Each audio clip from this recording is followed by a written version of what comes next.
Hi, I'm Aaron Pitt and welcome to Zoom TV, the show where we explore everything that flies, drives and floats and invite you along for the experience. Well, on today's show, Allan Simons checks out the all-new Jeep Grand Cherokee.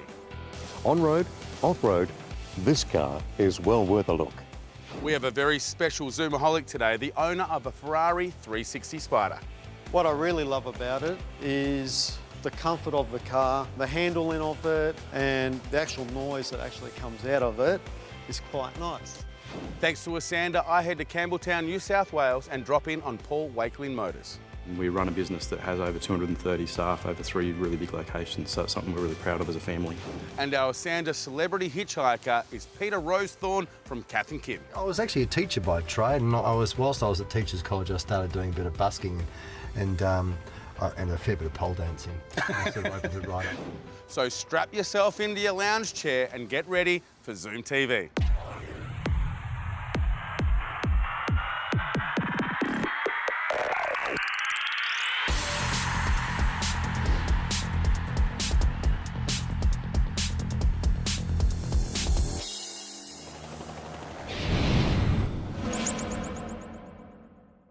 Here's a headline for Jeep buyers and all of you who love these cars. The all-new 2014 Jeep Grand Cherokee here is giving its competitors a real run for their money. Now, that's not such good news if you've already bought one of the competitors' motor cars, but if you're in the market right now for an all-purpose SUV, it's really good news. The MY14 Grand Cherokee Limited 3-litre CRD utilises a Mercedes-Benz chassis and attaches an Italian VM Motori engine designed especially for Jeep Grand Cherokee. Speaking of the chassis, the Cherokee maintains its strong and rigid design that we've come to rely upon, and this is really big news.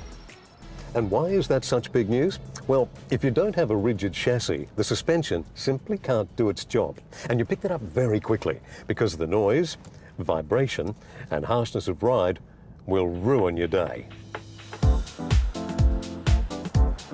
On the road, the Jeep is not only comfortable but also delightfully quiet, and we can't always say that about big American off-roaders. In fact, you might actually think you're riding in a Mercedes-Benz. The inside is nice too. The Cherokee's cockpit is a pleasant place to sit, with all the features we seem to need these days. Big, chunky dials dominate the space, and the Uconnect 8.4 system, with large square touchscreen, controls the climate control, stereo, and sat-nav. Capri leather trim seats, 20-inch polished aluminium wheels, and deep tint sunscreen glass round out the package. There's plenty of space front and rear, and the boot is a good size as you'd expect. Speaking of the boot, it opens automatically and closes automatically. Well, after about 10 seconds. When did we get too lazy to close the door? Anyway, kind of fun though. The performance on and off-road is very impressive. There's plenty of power to overtake with ease on the freeway and loads of torque to handle those testing hilly dirt track situations. The one thing we particularly look for in new cars is safety. Grand Cherokee stacks up well. Airbags pop out of 7 different locations, stability control keeps slides under control, and every model comes with tyre pressure monitors as standard. Well, Don, the MY14 Grand Cherokee here is a very nicely put together car, isn't it? Yeah, it is. Beautifully styled vehicle and well-made car. From the new front end to the dash interior design, to the 8-speed automatic transmission, technically a very advanced vehicle. So yeah, we've been looking forward to it. And it's got everything in the cockpit you could possibly need. Yeah, nothing else. Yeah, nothing else you'd need. Electric seats with memory, cruise control, automatic headlights. It just goes on and on and on. Well, it is a big car, so tell me about fuel consumption, because we're all worried about the pennies these days. Yep, very much so. Yeah, no, look, for a big vehicle, it's a big, heavy vehicle, and 6.5 litres per 100 k's on a country drive is what you could expect. About 9.5 around town, and it'll average out at about 7.5 litres, so very, very economical. The best place to see Jeep Grand Cherokee is at John Hughes Chrysler Jeep and Dodge. Go to johnhughes.com.au or follow the links from Zoom TV.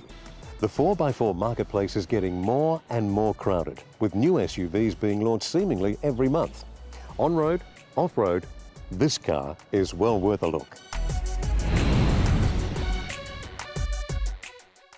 Coming up after the break, I'm in New South Wales with our first United Fuel Injection Zoomaholic, the owner of a Ferrari 360 Spider.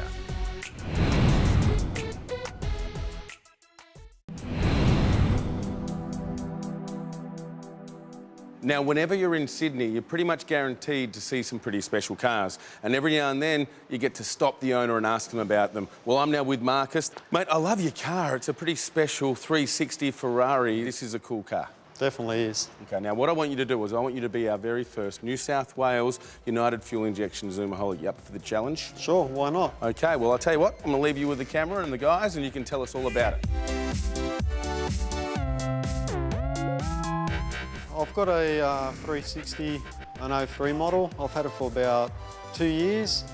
It's never been an accident. Original paint job on it. Before I bought it, I rang up Ferrari, asked them about the mileage on it so I could make sure everything was okay.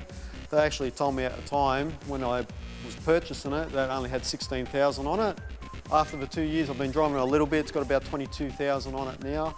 I knew the car, so I knew that he maintained it well. So I actually decided to buy it off him. He gave it to me a good price. I actually got it for around about 140,000 at the time. I just enjoyed driving it on the weekends. What I really love about it is the comfort of the car, the handling of it. It's so smooth on the road, and the actual noise that actually comes out of it is quite nice. She's fairly quiet while she's idling, so the coppers don't disturb you too much, pull you over and harass you like other cars. And when you're out in the open road, when you want to put your foot down a bit, it's got a really nice sound to it, just like this.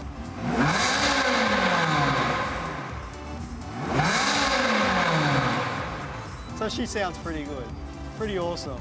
I'll take you around and let you have a look at the motor. It's quite big. I'll keep it running. As you can see, there's actually no movement to the motor. You can put a 50-cent piece on it and it should stay there. So she runs quite smoothly.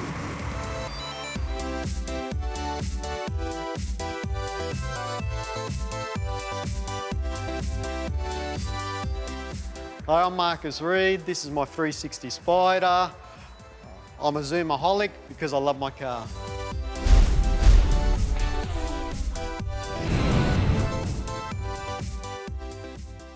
When I was a kid, there was a deli around the corner from my house. Everyone knew the owners' names, and of course, they knew ours. But the best thing was they used to invest back to the community. They used to help out at sausage sizzles, community events, and of course, fundraisers. Well, that deli is long gone, but the way they operated has really stuck with me. Today, thanks to Esanda, we're in Campbelltown, New South Wales, to visit Paul Wakeling Auto Group, who I'm told has the same values as my old Corner Street deli. Difference being, they're still here. It's not all about money with the guys at the Paul Wakeling Motor Group. They're grateful for every customer that walks in the door, and they really do want to give something back, which is why the Paul Wakeling Motor Group is today one of the biggest and most successful dealerships in New South Wales. You see, it's not their size that makes them the way they are. It's the mutual support they share with the community around them that makes them so special. Paul Wakeling originally started the company in 1985 in what could only be described as humble beginnings. Well, this humble company has grown. Now they represent Volkswagen, Mitsubishi, Hyundai, Great Wall, and of course their original franchise, Holden. But that's not the success story. The success story is they started with 5 people and now employ more than 230. That's the mark of success. Over the years, the Paul Wakeling Motor Group has grown very steadily with consistent support from the community around them. They're very aware that they have a responsibility to provide a great service, top quality products, and the right advice. Now, if you haven't guessed already, the Paul Wakeling Motor Group is family owned and operated. And even though Paul Wakeling is now semi-retired, it's headed up by his son, Scott Wakeling. Scott, thanks for having us all the way over here to Campbelltown. Thanks for coming along. No, I've really enjoyed going into dealerships and meeting and discovering what's different about them. What's different about your organisation? The difference our dealership exhibits over many others is that our commitment to our local area is 100%. We do that with lots of charities and organisations, committees, boards, and especially our hospital program. Okay, well I want to dig a little bit deeper with that in the hospital program. Yep. What makes you focus on hospitals?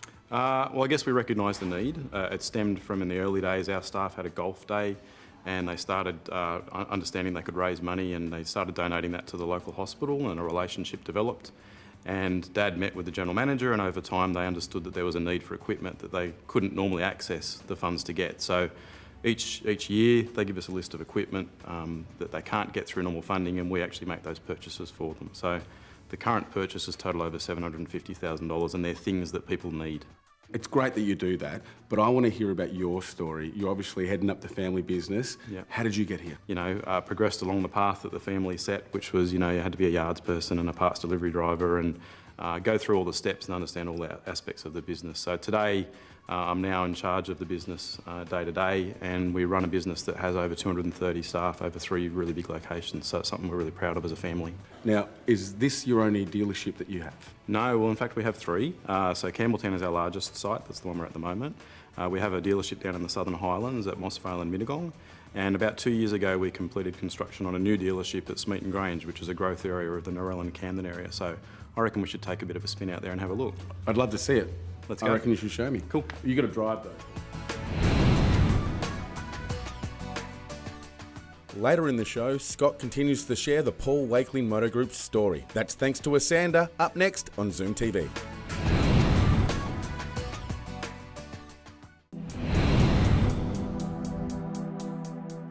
Welcome back to Zoom TV, and my favourite segment, the how-to segment, brought to you by United Fuel Injection, the only place to take your diesel to get it to be the best it can be. Now, normally, I would take you through this segment, but what we thought we'd do is get someone that knows not a lot about cars, so as they learn, you learn. So we thought we'd go to the AFL.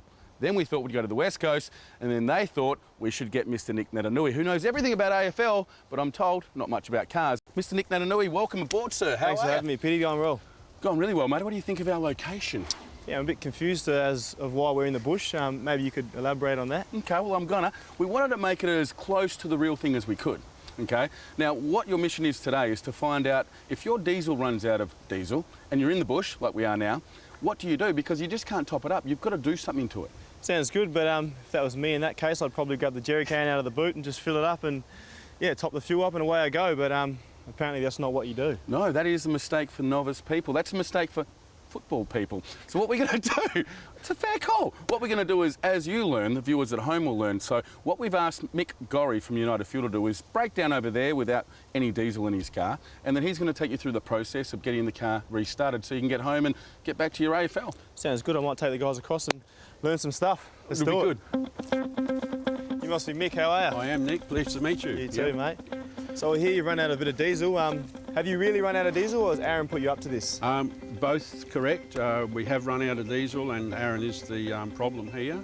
For guys like myself and a few viewers at home, can you take us through a few steps, some hands-on steps on how to fix this problem we have? Yes, absolutely. Well, basically, we start with the most important commodity is the fuel, which we don't have any at the moment. And when you do run out of fuel, basically it leaves all the lines full of air, which is not a good thing. To alleviate the problem, we've now put the jerry can of fuel into the tank. We now need to go through to the front, and we'll carry on for the restart from there. Sounds good, let's do it. Right, Nick, we've advanced from the fuel tank side. As I mentioned before, we have a hand primer here to assist the system to pump fuel from the fuel tank up into the fuel system here. So a combination of our hand primer and you on the key with the starter motor, you actually are pumping fuel up. This is a self-bleeding system, so we don't need to do anything else. Right, business end, Nick. You're going to need a pair of hands on the hand primer, a pair of hands on the ignition key to set the engine running. I can leave the hard stuff for you and I'll go inside the car. I don't feel too safe putting my head in there and losing my hair. I might end up like Aaron. Yeah, well, that'd be a disaster, wouldn't it? So thanks for the keys, mate. Right, Nick, all primed up. My job's done here. Your job's to hit the key. If we've done everything well, she'll start. So. No worries. All right, your hands out of the way, mate. I'll give it a go. Out of the way, yes, yep. I'll give it a crack. Oh, there we go. We got it going. Well done, Mick. Good stuff, mate. Great team effort. Well, guys, we learned a fair bit out here with Mick out in the bush on how to fix your car when you've run out of diesel. If you want to learn more, go to unitedfuel.com.au or follow the links on Zoom TV. I look forward to doing some more segments with you throughout the year, but for now I've got to get going, so I better get a lift with Mick. Mick, what are you doing? I need a lift, mate.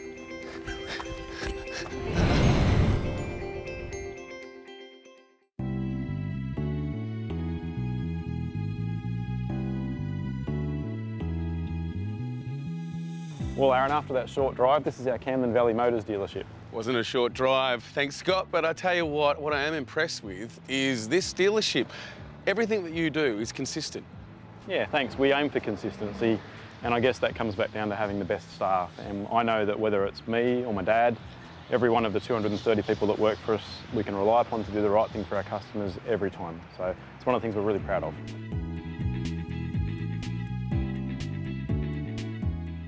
You know, the team at Wakeling aren't just dedicated to their local community, they're dedicated to you, the customer.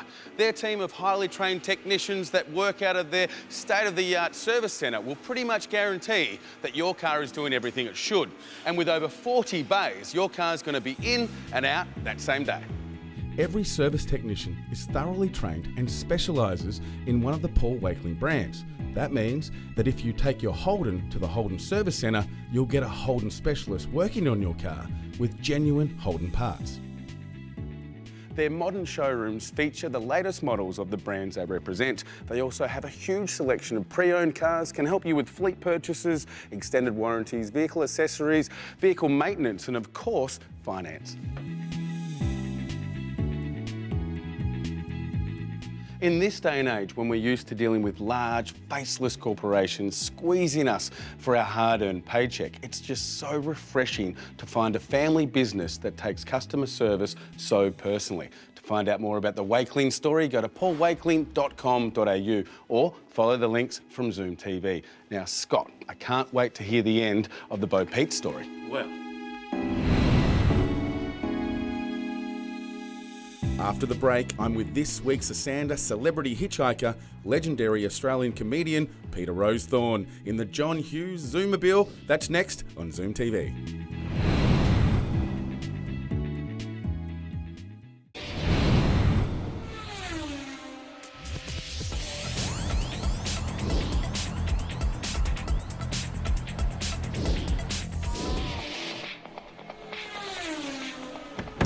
So welcome to the back of the Zoomobile, Pete. Aronski's absolute pleasure. I was getting no joy on the road. I was there for quite a long time, right? Mate, well, I was glad to pick you up, but the thing of picking you up is you've got to answer my questions. Oh, it's not a problem.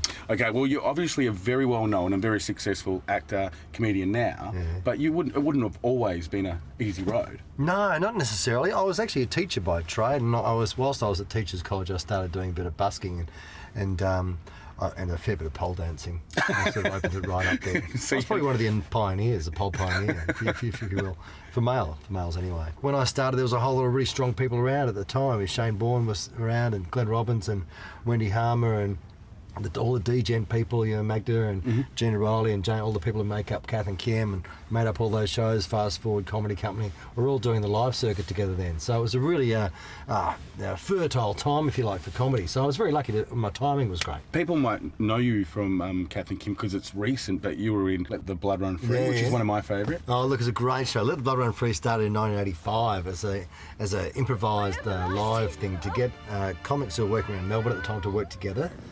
Little sweetie, aren't you cute? Thanks very much. And it just took off. It just became this really fantastic live show. We did it for probably a couple of years, with different sort of sequels, if you like. And then we did a radio pilot series. Then we got offered TV. It was developed under the influence of alcohol and great excitement. It looked like it was actually filmed under the influence of alcohol as well. Yes, at times it felt like it was. Now, you're also very creative in the sense that you do produce a few things. There's a film that you once took part in, Crackers. Yeah, Crackers is a great film. There's some really funny moments in it, like super funny, and I think it was just a little bit unfortunate that it came out just after The Castle. It came out about 6 months after The Castle. Everyone went, oh, come on, that's some sort of copycat film. Yeah, they're very stylistically very different. Okay, mate, now it's time for the Fast Five questions. Fantastic. So get ready, okay? First car. First car, Morris Minor, 1960 model. wasn't a split screen. That's a cool car. Yeah, thanks. Worst car ever made? The Morris Minor 1960 model. Not split screen. I had the crank start it many times. So it was a crank. It was an actual crank. How long did you have it for? I had it for 3 years. Oh, okay. Best car ever made, of your opinion? Best car ever made? Yeah. Oh, gee whiz. That's very difficult. I'm going to go with the Holden Monaro. Ooh. Back to the Bogan roots. I don't know why I said Monaro, but anyway, keep going. Cool car, you probably know. What do you drive now? What do I drive now? I drive a people mover. Groovy! Ladies! Exactly. Get in the back with it. At least I know you're safe. Yeah. At least I know you're safe. Just choose any of those baby seats, ladies. And the big one, Yes. biggest fear? Biggest fear? People movers. yeah. Anyone seeing me driving my people mover? No, probably. Strangely grown into this one, I now have a fear of heights. Not so much in a plane, but if I'm standing on something high. Like if sometimes you walk to a skyscraper window, I'm at a hotel, I just go, oh, just for a second. But then I get it together. But so I don't. Oh, that's not a fear. Well, mate, that's a pretty big fear, but I've got to wrap the show up. Mate, what are you doing? Going Karatha. You said you were going to take me. Mate, celebrity hitchhiker, not celebrity taxi. It's a bit harsh.